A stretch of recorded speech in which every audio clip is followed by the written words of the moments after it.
Commander Elena Reyes took a deep breath as she stood on the bridge of the Earth defense vessel. Resilience. Her hands gripped the railing tightly, knuckles turning white. Outside the massive viewports, the alien ships hung silently in Earth's orbit, like giant jewels against the darkness of space. "They're still not responding to any of our messages," said Communications Officer Patel, looking up from his station with worry in his eyes. Elena nodded, her face tight with tension. 3 months ago, she had been training recruits at the Space Academy. Now she commanded humanity's largest defense vessel during its first alien encounter. "How many ships are we counting now?" she asked, her voice steady despite her racing heart. 57 confirmed vessels, Commander," replied Lieutenant Rodriguez from the sensor station. "Their formation hasn't changed in the last 6 hours. The alien ships were beautiful in a strange, unsettling way. Their crystalline structures caught the sunlight, bending and refracting it in impossible patterns. Sometimes they seemed almost transparent, then suddenly solid again, shimmering like mirages in the blackness of space. Nothing in human engineering could explain how they worked or what powered them. Down on Earth, people filled the streets of every major city, eyes turned skyward. Some prayed, some protested, some partied like it was the end of the world. Maybe it was. News channels broadcast non-stop footage of the alien armada, while governments tried to maintain order amid the growing panic. Elena remembered the day the first images came in from the deep space telescopes. Just routine scans until someone noticed unusual movement near Jupiter. At first, scientists thought they were looking at a new type of comet cluster. Then the objects changed direction. Within days, presidents and prime ministers were on secure video calls, setting aside decades-old conflicts to face this new, unknown threat. The Global Defense Initiative formed almost overnight, the fastest international agreement in human history. Countries pooled their military resources, their best scientists, their brightest minds. The Resilience and 5 other vessels like it had been under construction as international space stations. They were hastily refitted with experimental weapons systems and launched with skeleton crews. "Movement detected," called out Lieutenant Rodriguez suddenly. 2 smaller vessels breaking formation. "They're heading toward us." Elena felt her mouth go dry. "Battle stations," she ordered. Around the bridge, warning lights began to flash as the crew rushed to their positions. "But hold fire unless I give the command." The alien scout ships approached, with impossible speed, then suddenly stopped just 2 kilometers from the Resilience. Close enough that Elena could see even more details of their strange design, like buildings grown rather than built, with patterns that seemed almost alive. "They're scanning us," said the sensor officer. "Our shields are holding, but they're looking at everything. Hull composition, power systems, weapons capability." Elena straightened her uniform jacket. Humanity had dreamed of this moment for centuries, first contact with an alien civilization. But nobody had imagined it would happen like this, with an armada appearing without warning or greeting, not with ships that outnumbered and outclassed Earth's defenses positioned like daggers above every major city. "Send the greeting message. Again on all frequencies," she ordered. "Add that we recognize their technological superiority, but are prepared to defend our planet if necessary." As the message transmitted, Elena watched the alien vessels shimmer in the sunlight. Behind them, the blue curve of Earth seemed suddenly small and fragile. "Now we wait," she said quietly. But deep in her gut, Commander Reyes knew the waiting was almost over, and whatever came next would change human history forever. 3 days after the alien fleet's arrival, the silence broke. Commander Elena Reyes was in the middle of a tense video conference with Global Defense Initiative leaders when her aide burst into the room. "Commander, you need to see this. It's happening." Everywhere. The holographic projectors that normally displayed weather forecasts and advertisements in city squares worldwide suddenly flickered and died. In their place, a new image formed, taller and clearer than any human technology could produce. People stopped in their tracks, cars pulled over, and the world collectively held its breath. The being in the projection stood nearly 3 meters tall, with skin that rippled with colors like oil on water. Its limbs were too long, its neck too flexible, and its eyes, 6 of them arranged in a circle, had no pupils or whites, just solid orbs of swirling violet. "Is this thing live in every major city?" Elena whispered, watching the feed from Times. Square on her tablet. "Yes, ma'am. Tokyo, London, Cairo, Rio, everywhere. Same image, same timing." The alien's mouth didn't move, but a voice echoed from the projections, somehow perfectly audible despite the outdoor settings. It spoke in flawless, unaccented English. "Humans of Earth, we are the Galactic Conclave, governing body of the civilized systems. We have observed your development for 3 of your centuries. In the streets, some people fell to their knees. Others filmed with their phones. A few ran in panic. Most just stood frozen, faces upturned to the impossible visitor. Your world has been catalogued, surveyed, and approved for resource extraction. Your oceans contain mineral compounds essential to our continuation. Your biosphere includes genetic material of scientific interest." The President of the United States, on a secure line with Elena, sounded breathless. "Are they saying what I think they're saying?" "Your species has been evaluated," the alien continued, its tone flat and matter-of-fact. "While your technological progress indicates basic intelligence, your social development reveals critical flaws. Your history of warfare, your tribal divisions, and your destruction of your own habitat demonstrate aggressive tendencies incompatible with galactic citizenship." Elena felt a chill run down her spine. These weren't explorers or diplomats. This was an eviction notice. "I have 7 Earth rotations to vacate the following territories." A map appeared beside the alien, with large sections of the Pacific and Atlantic Oceans highlighted in red. "Removal of human structures and populations must be complete. Resistance will be interpreted as hostility and met with immediate pacification. They want us to abandon our coastal cities," the Defense Secretary muttered. "That's billions of people." "Furthermore," the alien continued, "all military vessels must be scuttled, weapons systems dismantled, spacefaring capabilities surrendered." In the streets, shock was turning to anger. Someone threw a bottle at the New York projection. It passed right through, shattering against a building behind. "There will be no negotiation. There will be no extension. This is not a request, but notification of the Conclave's legal claim to these territories under Section 7 of the Galactic Resource Allocation Protocols." "They're talking to us like we're children," Elena said, fury building inside her. "Like we don't have a right to our own planet. Representatives will arrive in 7 rotations to verify compliance. Pacification protocols are authorized if terms are not met. End transmission." With that, the projections vanished as suddenly as they had appeared, leaving billions of humans staring at empty air. In the silence that followed, Elena's secure phone rang. It was Admiral Chen from Pacific Command. "You saw?" he asked. "I saw," she replied, her voice hard with determination. "They think we're primitive savages who'll roll over at their first show of force. 7 days isn't long to prepare." Elena watched the screens showing crowds around the world, shock turning to fear, fear turning to resolve. "Then we'd better get started," she said. "These aliens might have advanced technology, but they've made one serious mistake." "What's that?" "They threatened our home. Claude, please make sure to cite any claims that come from web search results using the tag. Dr. Amara Okafor hadn't slept in 36 hours. Her office at the Global Defense Initiative headquarters was a chaotic mess of coffee cups, scribbled notes, and multiple screens displaying waveform patterns. For years, she had been the world's foremost expert in theoretical alien linguistics, a field that had earned her as many jokes as research grants. Now, with actual alien transmissions to study, no one was laughing anymore. "Play it again," she told her assistant, rubbing her tired eyes. "Slow down the frequency by 8%. The captured transmission, intercepted by a stealth satellite positioned near the alien fleet, filled the room with strange clicking sounds interspersed with musical tones. "There," Amara pointed excitedly. "That repeated pattern isn't just noise. It's a confirmation sequence. They're checking in with each other." She switched to another recording. "But this one has a completely different syntax structure. The clicks are faster, more aggressive.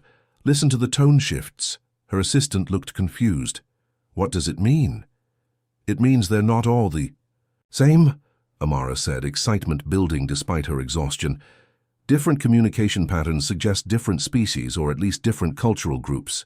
And if they're not unified, then they might not agree on everything, her assistant finished. 12 floors below, Admiral Jackson Chen was facing the assembled Global Defense Council, 30 representatives from Earth's most powerful nations. The atmosphere in the room was tense. They had just 5 days left before the aliens' deadline. A direct military confrontation would be suicide, Chen said bluntly, pointing to simulation results on the main screen. Their energy weapons can cut through our best armor like paper. Their shields deflect everything we've thrown at them in tests. So you're suggesting surrender? Asked the Russian representative, voice sharp with anger. No, Chen replied firmly. I'm suggesting we change the game. He brought up a new image, astronomical readings from the outer solar system. 3 months ago, our deep space monitoring stations detected an unusual energy signature near Jupiter. Before the alien fleet appeared, we believe they used some kind of wormhole technology, a shortcut through space. The room grew quiet as people began to understand what he was proposing. You want to send a ship through, the Chinese representative said slowly. To where they came from? Chen nodded. The Resilience is our most advanced vessel. If Dr. Okafor is right about divisions among the aliens, perhaps we can find leverage, learn about their politics, their weaknesses, even potential allies. That's a desperate gamble, said the Indian representative. We'd be sending our people blindly into unknown space. Desperate times, Chen answered simply. The council chamber doors burst open, and Dr. Okafor rushed in, tablet in hand. I've got it, she announced, too excited to apologize for the interruption. The translations are rough, but I've identified at least 3 distinct groups among the fleet. They're arguing about us. She played a translated audio clip. Unnecessary risk. Council regulations require observation period, premature contact. Then another voice, harsher. Resources needed immediately. Human expansion rate. Dangerous and protocols clear. The room fell silent as the implications sank in. They're divided on how to handle us, Amara explained breathlessly. Some think this forced extraction is too aggressive. They're following orders, but there's disagreement. Admiral Chen looked around the room with renewed determination. This changes everything. If there are political divisions, there might be a diplomatic solution. But we need to understand who we're dealing with, the broader context. He pulled up the plans for the Resilience's mission again. We need to send our ship through that wormhole. Not to fight, but to learn. To find out who these aliens really are, what their society is like, and most importantly, what they value that we might use as leverage. It's still incredibly dangerous, warned the British representative. Yes, Chen agreed, but not as dangerous as doing nothing. We're fighting for our home. In the back of the room, Commander Elena Reyes, who would lead the mission, felt a strange mix of fear and determination. They were about to journey where no humans had gone before, not as explorers, but as desperate representatives of a threatened world. When do we leave? She asked simply. Chen met her gaze steadily. Tomorrow. We don't have a minute to waste. The journey through the wormhole was nothing like Commander Elena Reyes had imagined. There was no swirling tunnel of light, no sense of movement, just a blinding flash, a moment of crushing pressure that made everyone aboard the Resilience gasp in pain. And then they were somewhere else. Status report, Elena called out, fighting back a wave of nausea as the ship's systems flickered back to life. All systems operational, reported Lieutenant Rodriguez, his face pale. Minor power fluctuations stabilizing. The Defiance and Interceptor have emerged behind us. 3 ships. That's all Earth could spare for this desperate mission. 3 vessels carrying the hopes of billions. Elena had handpicked the crews, choosing people without children or spouses when possible. This was, after all, likely a one-way trip. Where are we? She asked, turning to the navigation officer. Unknown star system, he replied, hands flying over the controls. Red dwarf star, 4 planets, extensive asteroid belt. He paused, eyes widening at his readings. Commander, I'm detecting thousands of artificial objects in orbit around the 3rd planet. Elena leaned forward. On screen, maximum magnification. The main view screen lit up and the bridge fell silent in collective awe. It looked like a massive metal snowflake, a central hub at least 20 kilometers across with radiating arms that stretched outward like delicate crystal spines. Thousands of smaller structures clustered around it, while ships of various designs moved between them in orderly patterns.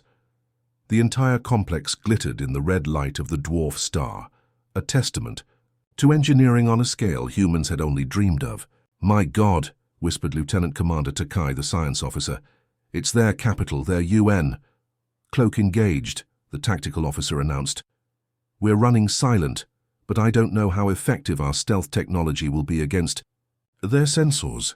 Elena nodded grimly. "Keep us in the shadow of the outer planet. Begin passive scans. I want to know everything about that structure." For 6 tense hours, the human vessels hid and watched, gathering data. They observed ships coming and going, vessels of wildly different designs, suggesting multiple species or civilizations. They detected energy readings, communication patterns, and defense systems that made Earth's most advanced technology seem primitive by comparison. But the real breakthrough came when Takai managed to access an unencrypted data stream. "It's some kind of public information network," he explained, excitement making his voice shake. "Similar to our internet, but vastly more advanced, and—" he looked up, eyes wide. "Parts of it are using mathematical formats we can understand. Universal constants, the same underlying physics." Elena leaned over his station. "Can you access their records? Find out what this place is?" "I'm trying," Takai muttered, fingers dancing across his console. "There's so much data. Wait. I think I've found something like a historical archive." The screen filled with alien text and images, incomprehensible at first, until the ship's AI began applying Dr. Okafor's linguistic algorithms. Slowly, patterns emerged.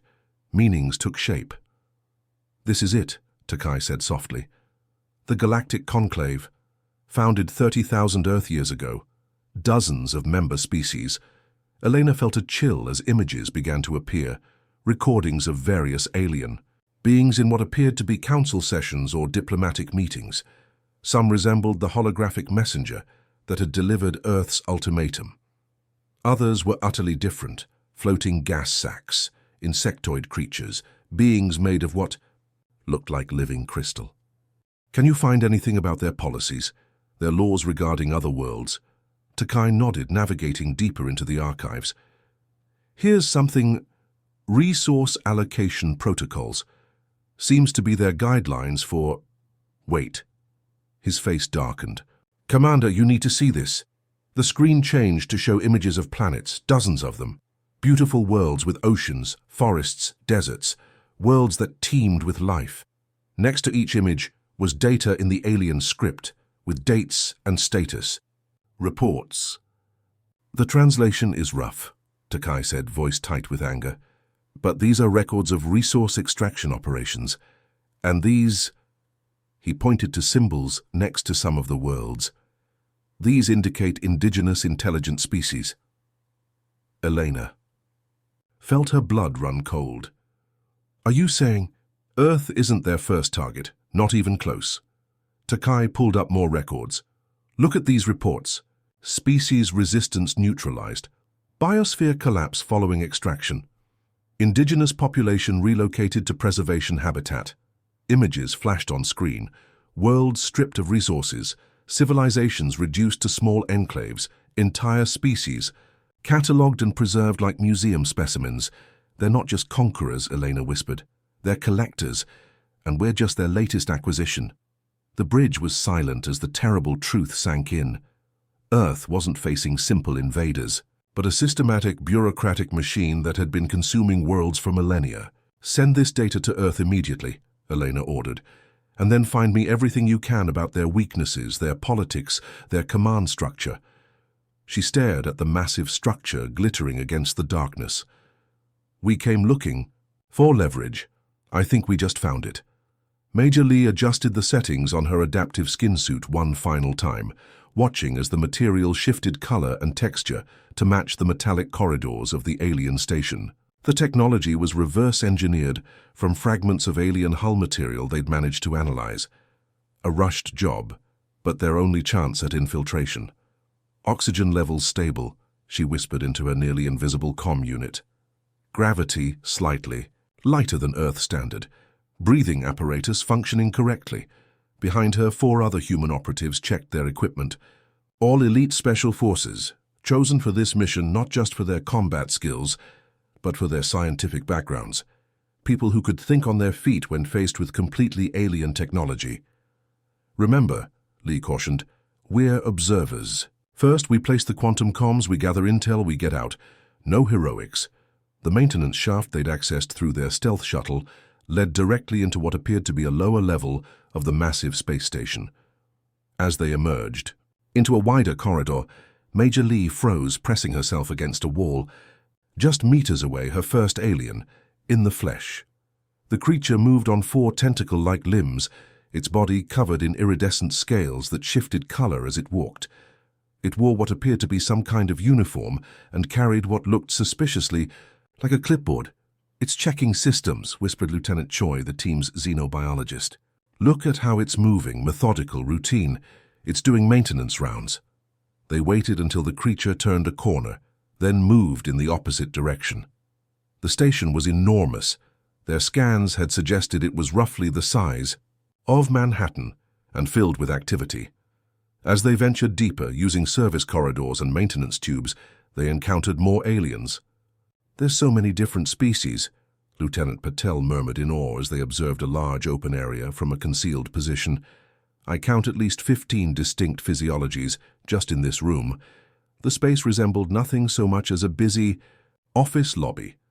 Aliens of various shapes and sizes moved purposefully between different areas, carrying devices, engaged in what appeared to be conversations. Some walked, others floated. One species seemed to teleport short distances. "They're bureaucrats," Major Lee realized, watching a tall, spindly creature stamp something on a device held by a smaller, blob-like entity. "This isn't a war council, it's an administrative center." "Look there," Lieutenant Choi pointed discreetly. "The markings on their outfits, different colors, patterns. I think they indicate rank or department." Major Lee nodded. Like our military insignia or corporate hierarchies, she activated her mapping system, marking the area. "First quantum comm goes here. It'll give us eyes on this hub of activity." With practiced efficiency, Lieutenant Patel placed the tiny device, no larger than a rice grain, in an inconspicuous corner while the others kept watch. The quantum entanglement communicator would transmit directly back to the Resilience, regardless of distance, undetectable by any known scanning technology. Over the next 6 hours, the team moved deeper into the station, placing comms at strategic locations. They observed council chambers where alien representatives argued in strange languages. They watched military officials, identifiable by their more rigid demeanor and uniform-like attire, review what appeared to be tactical displays. "They have factions," Major Lee reported back to the ship. "I've identified at least 3 major political blocs based on how they interact. Some species defer to others. There are dominance displays, alliances, all the politics we see in human organizations, just alien." But the real breakthrough came when they discovered a restricted area guarded by floating orbs that emitted scanning beams. "That's high security," Lieutenant Rodriguez, their tech specialist, whispered. "Must be something important." It took them an hour to identify the pattern in the security scans and slip through during a 3-second blind spot. Inside, they found what appeared to be the station's primary data center, a vast room filled with crystalline structures that pulsed with inner light. "This is it," Rodriguez breathed, connecting a translation device to what appeared to be an access terminal. Their central database. The others stood guard while Rodriguez worked, his fingers flying over his adapted interface. "It's incredible," he said after several tense minutes. "They record everything, every council session, every decision, every dissenting opinion. There are records here going back thousands of years." "Can you copy it?" Major Lee asked. Rodriguez shook his head. "Too much data, but I can create a backdoor access point. The Resilience can download it remotely once we're out." As he worked, Major Lee studied the room with growing amazement. These people have been running the galaxy for millennia. They have protocols for everything, including how to handle emerging species like us. Her face hardened. "We're just another item on their agenda." "Access established," Rodriguez announced. And I've found something else, security footage of a recent High Council meeting. They're discussing Earth. They watched as alien beings debated around a circular table. Thanks to their translation software, fragments of the conversation became clear. Unnecessary risk in rushing the extraction. Humans developing faster than projected. Dissenting voices should be noted but overruled. They're not united on what to do with us, Major Lee realized. Some think the aggressive approach is a mistake. There's internal politics we can exploit. A sudden alarm blared through the complex, lights flashing in patterns. We've been detected, Lieutenant Patel warned. Security scan pattern changed. Mission accomplished anyway, Major Lee decided. We have what we came for, extraction plan Delta. As they slipped back into the maintenance corridors, Major Lee allowed herself a small smile. The aliens thought humans were primitive, violent, and predictable. They were about to learn just how wrong they were. Dr. Amara Okafor hadn't left the secure data lab for 3 days straight. Her eyes burned from staring at screens, and she'd long since lost count of how many coffee cups littered her workstation. The data streaming in from the infiltration team's quantum communicators was overwhelming. Alien languages, technical specifications, historical archives spanning thousands of years. "Bring me that translation matrix again," she called to one of her assistants, a brilliant linguistics PhD who'd abandoned his dissertation to join this world-saving effort. Around her, 30 of Earth's best scientists worked frantically, each focused on different aspects of the alien data. The countdown clock on the wall showed less than 36 hours until the conclave's deadline. Outside, the evacuation of coastal cities had become a humanitarian nightmare. Millions of refugees with nowhere to go, panic spreading despite government assurances. "I think I've got something," called out Dr. Patel from the astrophysics section.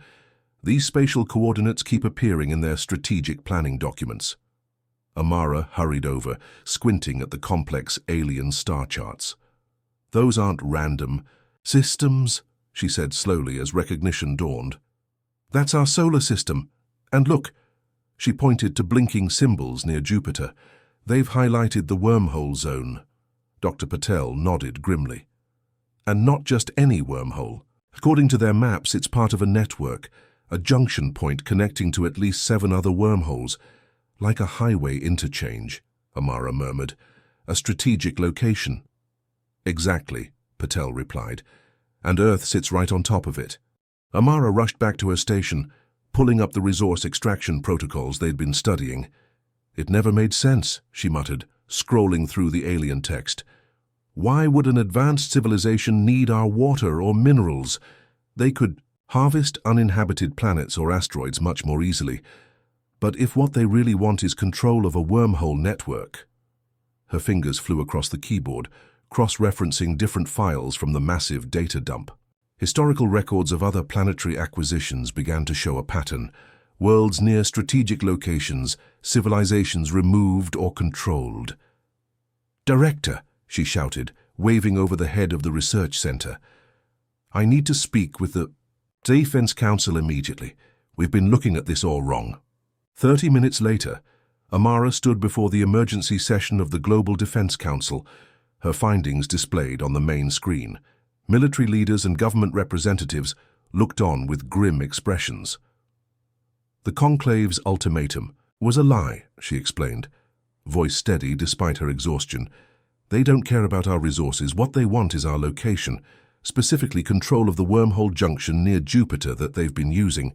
"Why not just tell us that?" asked the Brazilian representative. "Why the charade about resource extraction?" "Because they're following their standard protocols," Amara replied. "For thousands of years, they've used the same approach with developing worlds claim resources, remove the indigenous population from strategic areas, establish control. It's bureaucratic inertia on a galactic scale." She switched to another screen, showing what appeared to be classification documents.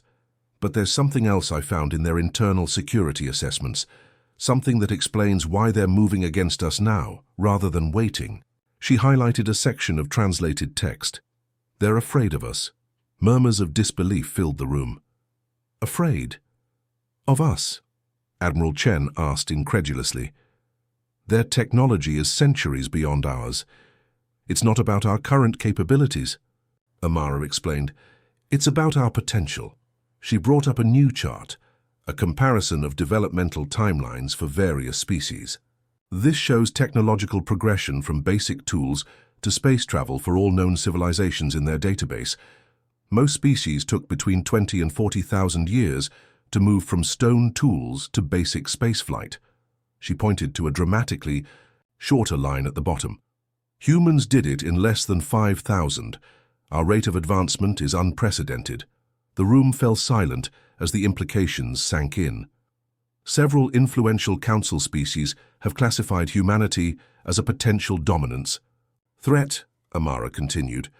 They believe that if we're allowed to access the wormhole network and expand beyond our solar system, within a few centuries, we could challenge their control of the galaxy. So they're not just taking our resources, Admiral Chen said slowly. They're containing us like quarantining a disease. Exactly, Amara nodded. The resource extraction is just a cover story, one they've used successfully many times before. Their real goal is to control Earth's orbital space and prevent our expansion. The Defense Secretary leaned forward. Dr. Okafor, does this information give us any leverage? Any way to fight back against a force this powerful? Amara smiled for the first time in days. Actually, yes. Their greatest strength is also their greatest weakness. They've been the dominant power for so long that they've become entrenched in their ways, bound by rules, protocols, and bureaucracy. She brought up the final file. Internal communications between council members. Not all of them agree with this aggressive approach toward Earth. There are dissenting factions who believe we should be observed longer before any action is taken. Some even argue for diplomatic contact. Her eyes gleamed with determination. We can use these divisions against them, and thanks to Major Lee's team, we now have direct access to their communications network.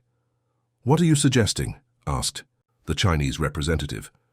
I'm suggesting, Amara said, that we turn their fear into our advantage. If they're afraid of what we might become, let's show them exactly what humans do when backed into a corner. 6 hours before the conclave's deadline, Admiral Chen stood on the bridge of the Resilience, watching as final preparations were made. Around him, the crew worked with quiet efficiency, each person aware that Earth's fate might hang on their actions today. The mission was beyond dangerous, it was nearly suicidal, but they had run out of options. Status report, Chen ordered, his voice calm despite the weight of responsibility. All systems ready, Admiral, Commander Elena replied. The Defiance and Interceptor are in position. Dr. Okafor's team has uploaded the broadcast package to our systems. Chen nodded, studying the tactical display. The plan was audacious, perhaps even foolhardy. They couldn't hope to defeat the conclave militarily, but they might be able to defeat them politically by turning their own allies against them. And the modified communication array?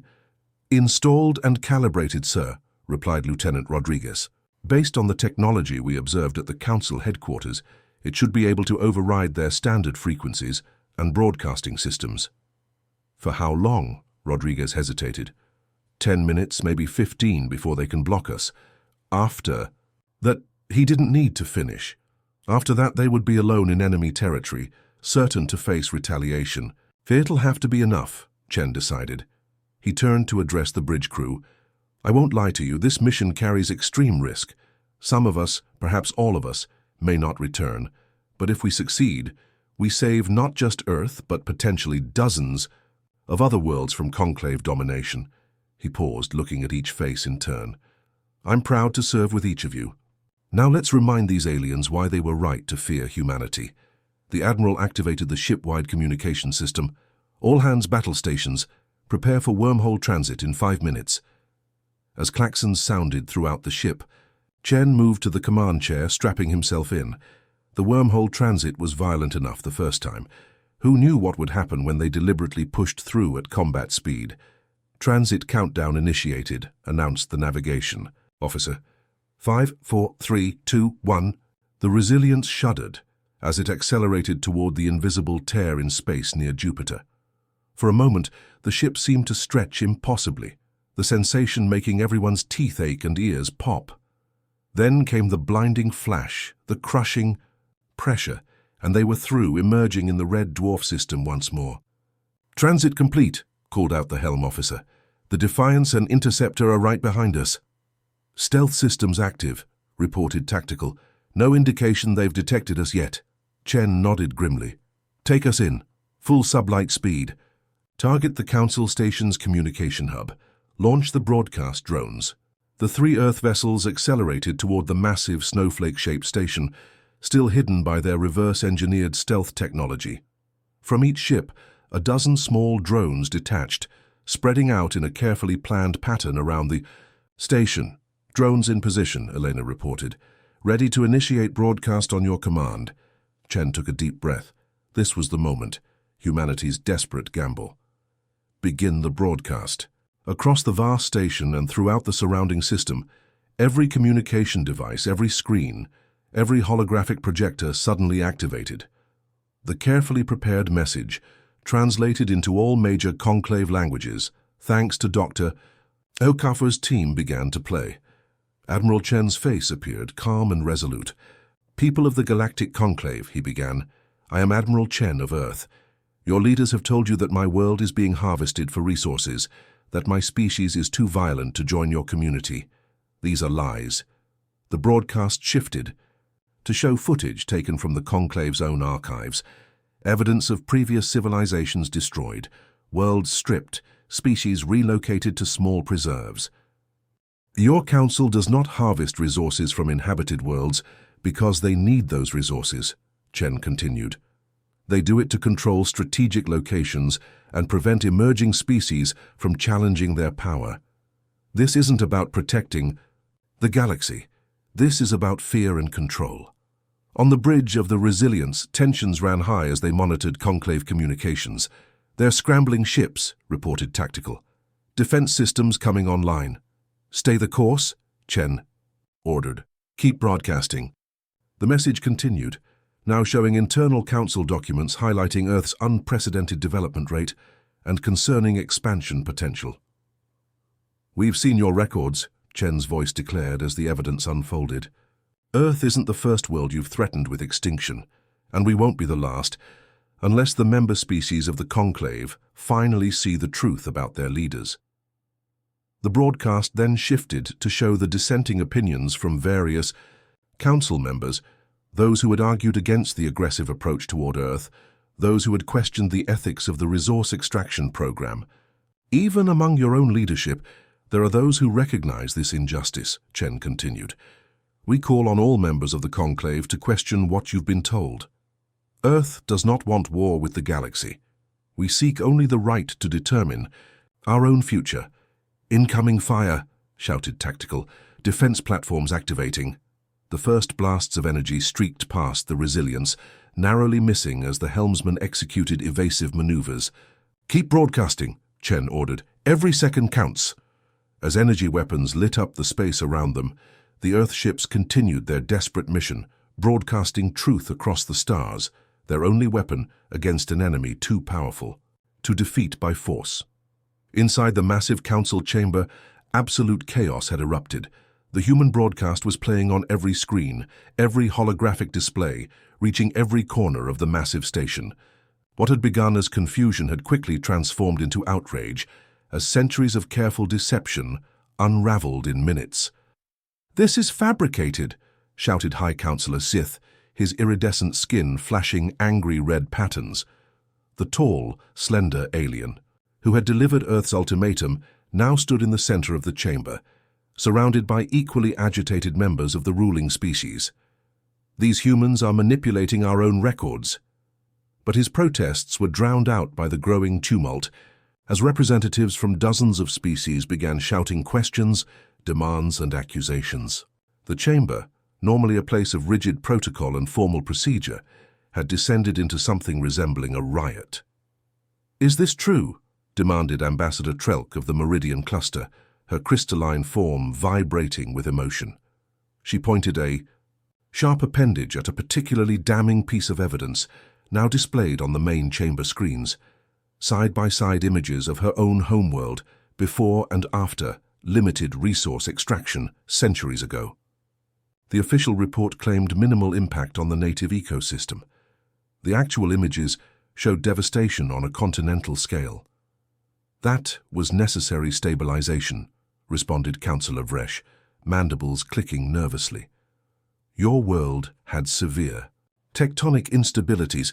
"Lies," roared Ambassador Krell of the warrior Dundari. His massive, scaled body rose to its full 3-meter height. "My ancestors were told the same when you stripped our outer moons. You claimed it was for planetary stability. Now we see the truth. You feared our expansion."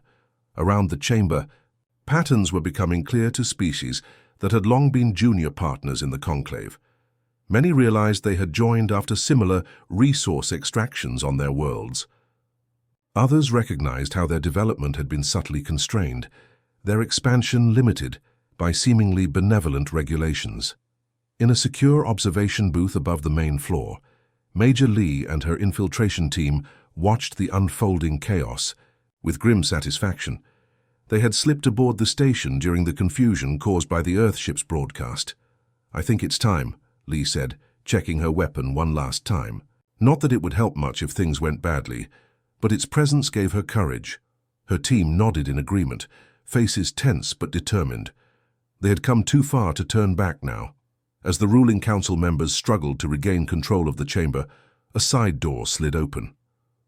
The arguments and shouting diminished as, one by one, delegates noticed the 5 figures entering, unmistakably alien with their strange bilateral symmetry and unusual coloration. Humans. Walking openly into the heart of the conclave, Major Lee led her team directly to the central speaking platform, stepping onto it without invitation, a shocking breach of protocol that sent new murmurs rippling through the chamber. When she spoke, her voice was calm and steady, amplified by the chamber's systems. "I am Major Lee of Earth. We come unarmed, facing you openly while your ships prepare to attack our home." Silence fell across the chamber, hundreds of alien eyes fixed on these strange creatures who had caused such turmoil. Even the ruling council members seemed too shocked to interrupt. "You've seen the evidence," Lee continued.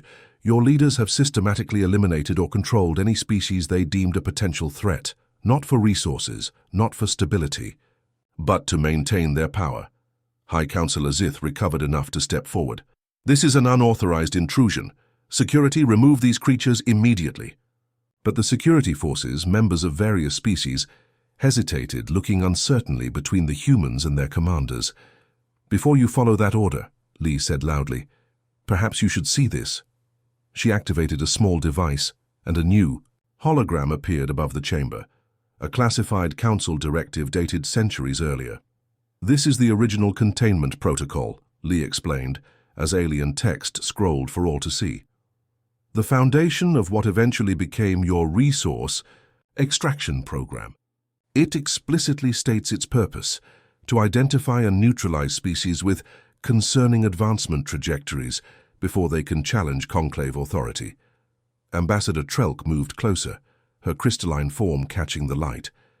"That document bears the seal of the Founding Seven, the original council species." She turned to the current council. "You've maintained this policy for thousands of years?" "For stability," insisted Councillor Vresh. "For peace. Without our guidance, these primitive species would bring war and chaos to the galaxy." "An interesting claim," Major Lee replied, her voice cold. "Especially since your own historical records show that the Founding Seven conquered their way to dominance, eliminating any civilizations that resisted them." The chamber erupted again, dozens of species shouting at once. From her position on Samsi, the platform, Lee could see the shifting alliances happening in real time. Junior council members backing away from their former leaders, representatives clustering together in new groupings. "The humans lie," Zith tried once more. "They are manipulating you, playing on your grievances to divide us." "Then explain this," came a new voice. Lieutenant Rodriguez had stepped forward, activating another projection. This one showed the E-wide, most damning evidence yet, the private council session where the decision to move against Earth had been made. The recording showed Zith himself speaking. "Their development rate is unacceptable.